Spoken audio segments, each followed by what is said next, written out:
Hello guys! Kumusta na kayo dyan?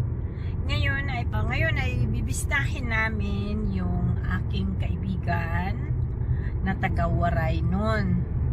Nandun siya ngayon nakatira sa Putico. Malayo dito sa my place namin. Mga 40 kilometers ang layo. Kaya bistahin namin dahil matagal ko nang hindi nabibisita at sa ngayon medyo hindi niya makaya bumisita sa place namin. Ngayon, palapit na kami dito sa place ng kaibigan ko. Ito ang road. Kasi nasa countryside sila nakatira eh. Imagine, para bang puro forest, wala gaanong tao. Ganito ang road patungo doon. Wala talaga gaanong mga bahay. Or ang bahay nila ay napakalayo sa isa't isa. Kaya wala gaano dito mga kapitbahay.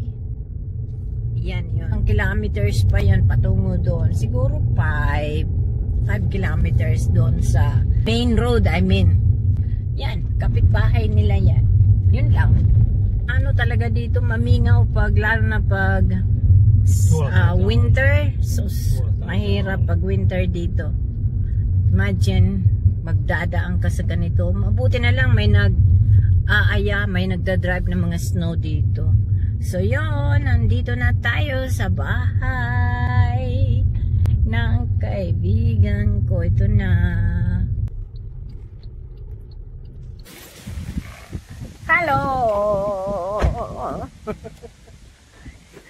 Si Mate. Nag-drive na una sila. Ito yung bahay nila. Ito yung mga halaman niya. So yun. May Erke!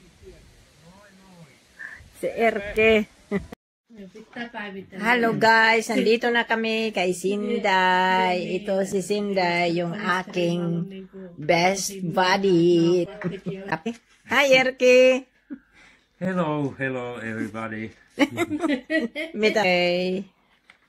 Ito ang si Sinday, ang aking buddies na taga Waray noon. Ano ko ini kay doon sa neighbors talaga kami. Katapos kami pag oo.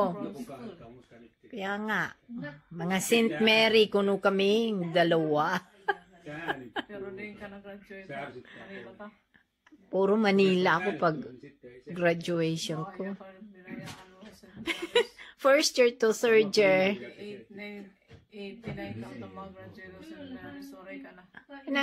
Doon kasi ako sa Manila eh. Yun na.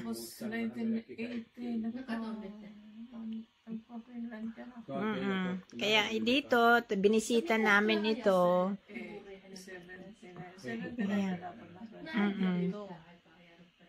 Kita nyo naman yung place niya in town. Siya lang mag-isa dito na Pinay. Pero nakita nyo naman yung place talagang pag winter. Well, anyway. Okay lang. Ano lang. Laban lang dahil laban. Laban. Kumbaga. Laban lang tayo. Hello. Tulete ko. Misaran. Aya. Ongko. Ito yung sinasabi nilang turne. Tikman ko ito. Suntama. Ah!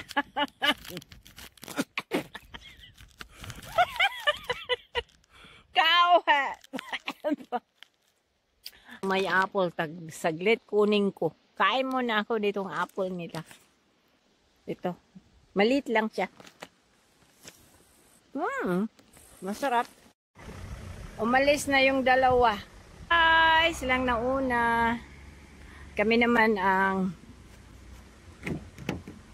huli. Bye-bye!